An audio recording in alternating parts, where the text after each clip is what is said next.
दोस्तों जय हिंद। स्वागत है आप सभी का study with M SPP channel पर। दोस्तों ये जीएस का बूस्टर डोज है। ठीक है, ये इसका पार्ट 12 है, 12वां भाग है इसका। इसके पहले मैंने 11 वीडियो लोड कर दिए हैं, अपलोडेड है चैनल पर। आप जाएंगे तो प्लेलिस्ट भी बनी हुई है। ठीक है, और डिस्क्रिप्शन बॉक्स में इसकी लिंक भी दे दूंगा मैं। ठीक है, तो उसको ज़रूर देख लीजिए आप। उससे आपका क्वेश्चन बैंक बहुत अच्छे तरीके से तैयार होता जाएगा। तो अगर आप इस चैनल पर नए हैं तो पहले चैनल को सब्सक्राइब कर लीजिए और बेल आइकन प्रेस कर लीजिए। ठीक है, ताकि वीडियो का नोटिफिकेशन आपको मिलता रहे। तो चलिए शुरू करते हैं वीडियो को। ठीक है, इसमें क्वेश्चंस की सीरीज चल रही है तो इसको आगे बढ़ाते हैं। ठीक है, चलिए देखिए, वनस्पति तेल से वनस्पति घी बनाने में क्या प्रयुक्त होता है? तो हाइड्रोजन। ठीक है, ये आपको पता होगा, नहीं पता तो जान लीजिए आप। भारत में निम्नलिखित क्षेत्रों में से कौन सा एक क्षेत्र बचत में सर्वाधिक योगदान करता है? तो बैंकिंग और वित्तीय सेक्टर। ठीक। दक्षिण एशिया का सबसे बड़ा माल भारत पोत, तो ये मुंबई, याद रखिएगा इसको सब। ठीक है। भारत में विश्व में अग्रणी उत्पादक किसका उत्पादक है? इसमें से निम्नलिखित में से अभ्रक। अभ्रक के उत्पादन में जो है ये अग्रणी है। ठीक है। व्यापार संबंधी बौद्धिक संपत्ति अधिकारों के निम्न विषय क्या है? ठीक है, इसमें से मतलब क्या क्या चीज़ है जो इसमें आता है? तो देखिए, इसमें सभी कुछ आता है। अगर आप इसकी बात करेंगे, व्यापार, ये ट्रेड मार्क ये हो गया, औद्योगिक प्रारूप, भौगोलिक जीआई जो बोलते हो ना, जीआई ये हो गया। ठीक है, श्रमिक मानक, ये सभी। तो इसका आंसर क्या हो जाएगा? डी। ठीक है। अभी एक बताइएगा, जो अभी इंटेलेक्चुअल प्रॉपर्टी इंडेक्स ये रिपोर्ट आई है ना, उसमें इंडिया की रैंकिंग क्या है? ठीक है, बताइएगा। ये 2021 वाला, जो 21 में क्या रैंकिंग रही है भारत की? तो आप कमेंट करके बताइएगा। और आप अपना आंसर भी, मतलब आप कितने क्वेश्चन आपके सही हुए वो भी आप कमेंट किया करिए। ठीक है, वीडियो देखिए, अपना इवैल्यूएशन कीजिए और आप बताइए कि आपका कितना सही हुआ। ठीक। चलिए आगे बढ़ते हैं। निम्नलिखित वर्गों में से किस वर्ग के देशों के साथ भारत का सर्वाधिक आयात व्यापार है? तो जाहिर सी बात है, विकासशील देश हैं जितने भी, तो उनके साथ ज़्यादा आयात व्यापार है। ठीक है। ऑयल एक उपक्रम है जो संलग्न है किसमें? किसमें संलग्न है ये, किस क्षेत्र से वो है? तो ये तेल अनुसंधान में। ठीक। चलिए आगे बढ़ते हैं। देखिए, मैचिंग से आ गया क्वेश्चन। ठीक। तो इस तरीके से बहुत बार प्रश्न पूछे गए हैं। देखिए, चलिए इनको मैच करते हैं। देखिए, आप सबसे पहले, अगर आप देखिए इसमें कोई एक ऑप्शन आप पकड़िए, कोई सा भी। मान लीजिए जैसे मैं अपनी बात करता हूँ, तो समस्तपुर पूर्व पक्षी बिहार जो है वो रायबरेली में है। ठीक है, तो मैं इसको सबसे पहले इससे मैच करूँगा। सी का 4। देखिए, सी का 4 एक ही में है बस। ठीक है, और आपका ऑप्शन ये क्लियर हो जाता है। तो इस तरीके से ऐसे प्रश्न जो है, इसमें ज़्यादा समय वेस्ट ही नहीं करना है। एक ऑप्शन आपको पकड़ में आ गया, उसके बाद वो क्लियर, उस पर आगे बढ़िए। आप उसको, उस पर समय व्यतीत नहीं करना है। टाइम आपका बहुत बहुमूल्य होता है एग्ज़ाम सेंटर में। ठीक है, तो बस जितना समय आप बचा सकते हैं वो आपके लिए प्लस पॉइंट रहता है। जो क्वेश्चन आप नहीं आ रहा है, या जो 50-50 वाले हैं, उन पे आप समय दे सकते हैं। ऐसे प्रश्न अगर पकड़ में आ गए तो उसमें फिर आप सब एक एक करके ऐसे ऐसे ऐसे ऐसे मैच मत कीजिए। ठीक है, जो एक पकड़ में आ गया उसको आप टिक मारिए और आगे बढ़िए। फिलहाल मैं आपको यहाँ बता देता हूँ। तो देखिए, जैसे पार्वती अर्घा है, ये गोंडा में है। ठीक है। नवाबगंज ये उन्नाव में है। ओखला गाजियाबाद में है। ठीक है, तो याद रखिएगा इसको। चलिए आगे बढ़ते हैं। सोनभद्र में निम्नलिखित में से धातुओं में से कौन सी धातु पाई जाती है?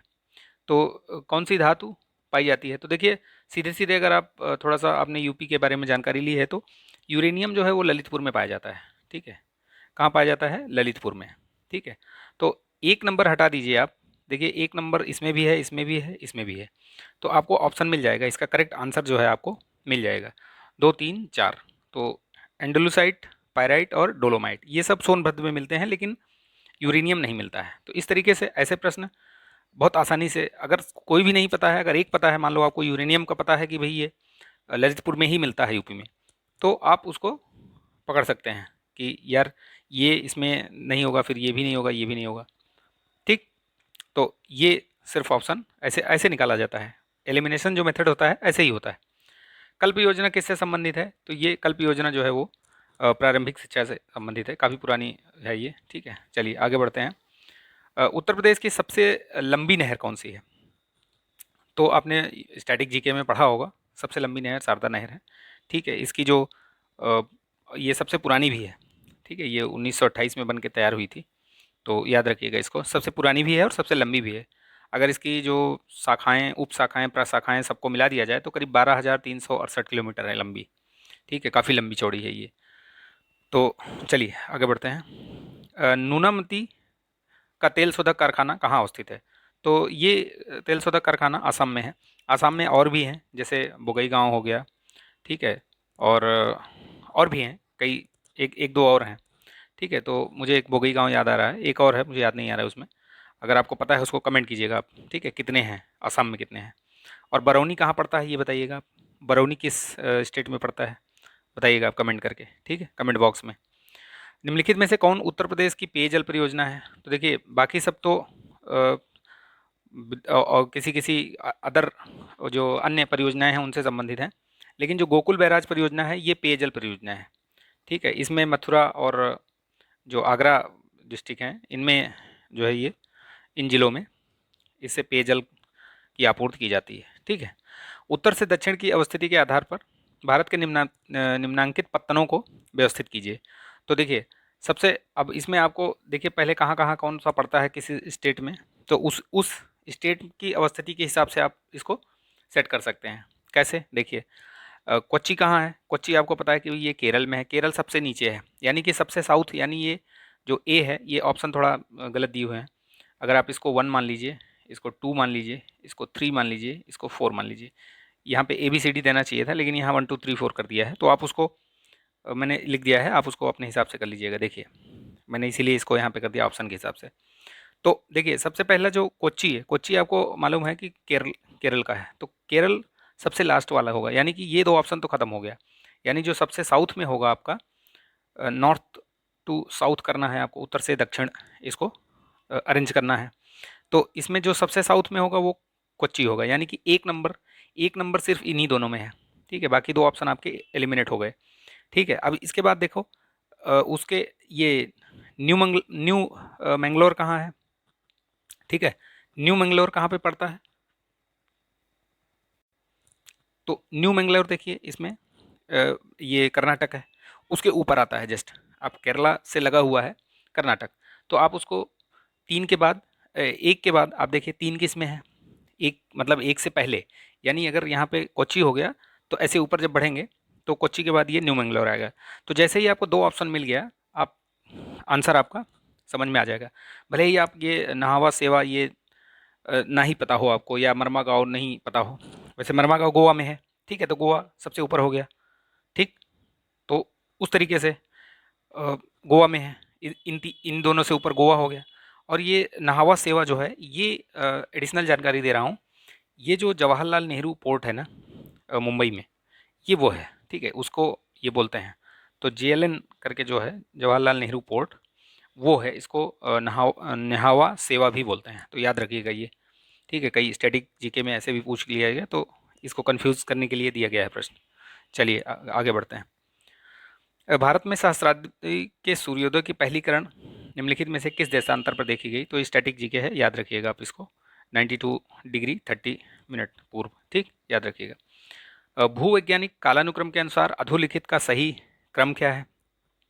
तो इसमें देखिए सही क्रम क्या है, क्या हो सकता है सही क्रम? अब अरावली, आपने थोड़ा भूगोल भूगोल अगर पढ़ा है, तो अरावली जो है सबसे प्राचीन है, मतलब इन सब में सबसे प्राचीन है वो अरावली, ठीक है। तो जैसे ही आप फर्स्ट आपको समझ में आ जाएगा कि पहला तो यही होगा, तो यानी एक ही में देखिए बी ही ऑप्शन है जिसमें 1 2 3 4 लिखा हुआ है। यानी कहने का मतलब ये है कि आप अरावली पहले आएगा, सबसे जो बना हुआ है पहले वो अरावली हो जाएगा। उसके बाद हिमालय, आपको मालूम है कि सबसे लास्ट में जो बना है वो सबसे लास्ट में हिमालय की उत्पत्ति हुई है, इसका निर्माण हुआ है, ठीक है। तो चलिए आगे बढ़ते हैं। इस तरीके से प्रश्नों को हल किया जाता है, ठीक है। तो आप टेक्निक्स भी जानते रहिए, कैसे वहाँ पर एलिमिनेशन मेथड या जो भी है आप मेथड को अपना सकते हैं, ठीक है। संविधान सभा में भारतीय संविधान का तृतीय वाचन कब प्रारंभ हुआ था? तो देखिए तृतीय वाचन जो है वो 14 नवंबर को स्टार्ट हुआ था 1949 में। ये वाचन, ये जो डेट है ये 14 नवंबर होनी चाहिए, ठीक है, 14 होनी चाहिए, सही कर लीजिएगा। ये नहीं होगा, बाकी सब नहीं, ये तृतीय वाचन जो है ये 14 नवंबर को, ठीक है, याद रखिएगा इसको। निम्नलिखित में से किसमें उच्चतम न्यायालय के न्यायाधीशों की नियुक्ति में कार्यपालिका, विधायिका एवं मुख्य न्यायाधीश की भागीदारी की अनुशंसा की गई थी? तो ये जो सेकेंड ARC की रिपोर्ट थी उसमें ये अनुशंसा की गई थी। ठीक है, याद रखिएगा। चलिए आगे बढ़ते हैं। शिक्षा का विषय है, मतलब किस सूची का विषय है? तो अभी तो फिलहाल ये शिक्षा जो है समवर्ती सूची में है, लेकिन आप बताइए कि ये समवर्ती सूची में कब डाला गया? ये पहले इसमें था राज्य सूची में, ठीक है, लेकिन ये समवर्ती सूची में कब डाला गया और कौन से संविधान संशोधन के तहत डाला गया? अगर आपको पता है तो बताइएगा आप। ठीक है, ठीक है, मैं आप कमेंट कीजिएगा आप। ठीक है, चलिए। केंद्र सरकार का उच्चतम सिविल अधिकारी कौन होता है? तो भाई जो कैबिनेट सचिव होगा ना, जो मंत्रिमंडल सचिव होता है, वही जो है वो सब सर्वोच्च सिविल अधिकारी होता है। ठीक है। वित्त आयोग क्या है? वित्त आयोग क्या है मतलब, अब इसमें आपको, अगर आपने पॉलिटी पढ़ी है तो आपको पता होगा कि वित्त आयोग जो है 5 वर्षों में एक बार, ठीक है, 5 वर्षों के लिए उसकी वो रहता है, उसकी अवधि रहती है, और प्रेसिडेंट द्वारा, राष्ट्रपति द्वारा उसको नियुक्ति की जाती है उसकी। ठीक है, वित्त आयोग का गठन किया जाता है, और अनुच्छेद 280, जो संविधान में अनुच्छेद 280 है, उसके तहत की जाती है। तो ये संवैधानिक संस्था है, ये भी याद रखिएगा कि ये संवैधानिक संस्था है वित्त आयोग, और 5 वर्षों के लिए ये राष्ट्रपति द्वारा नियुक्त की जाती है। ये केंद्र और राज्यों के बीच जो है ये वित्त के बंटवारे को लेकर के सजेशंस देता है। ठीक है, तो याद रखिएगा इसको। चलिए आगे बढ़ते हैं। ये एडिशनल जो जानकारी देता हूँ ना, उसको नोट कर लिया करिए, उससे आपका नोट्स बनता रहेगा। ठीक है, चलिए आगे। नेक्स्ट क्वेश्चन कौन सा है? देखिए, केंद्र तथा राज्यों के विवादों का समाधान करना भारतीय सर्वोच्च न्यायालय के जिस क्षेत्राधिकार के अंतर्गत आता है। तो देखो, जो सुप्रीम कोर्ट है, सुप्रीम कोर्ट उसके अधिकार क्षेत्र हैं। अधिकार क्षेत्र का मतलब ये हुआ कि कुछ उसके अपीलीय क्षेत्राधिकार हैं, कुछ प्रारंभिक हैं, कुछ परामर्शदात्री हैं, कुछ संवैधानिक हैं। तो ये पूछ रहा है कि जो राज्य, केंद्र और राज्यों के बीच में है, उनमें से ये जो है वो इनमें से किस में आता है वो? तो आप देखिए, वो प्रारंभिक, इसकी जो बोलते हैं ना कि ये इसका प्रारंभिक क्षेत्राधिकार है, तो उसमें आता है ये। ठीक है। परामर्शदात्री राष्ट्रपति जो है सुप्रीम कोर्ट से जो कभी कुछ उनको कुछ सजेशंस लेना होता है, तो उसके लिए वो अनुच्छेद 143, ठीक है, याद रखिएगा, अनुच्छेद 143 के तहत परामर्श लेते हैं।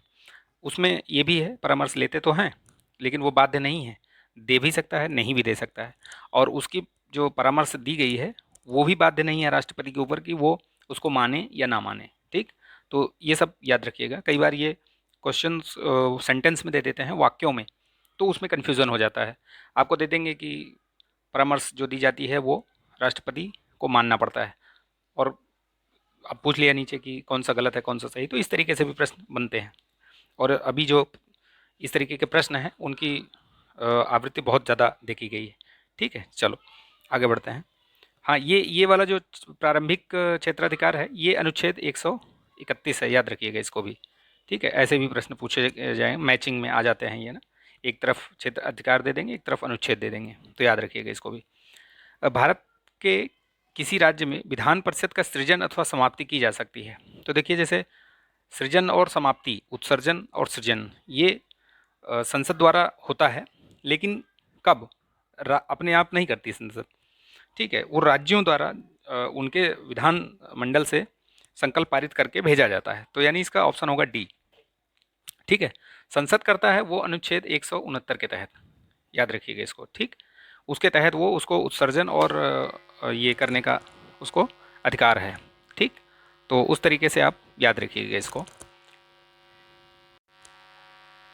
ठीक है, तो आप इसको ध्यान रखिएगा किस तरीके से इसको जो है अनुच्छेद 169, ये आर्टिकल याद रखिएगा।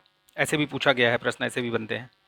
आपको दे देगा वो नाम दे देगा और पूछेगा ये किस अनुच्छेद में है, तो उसको भी ध्यान रखिए आप। ठीक है, चलिए आगे बढ़ते हैं।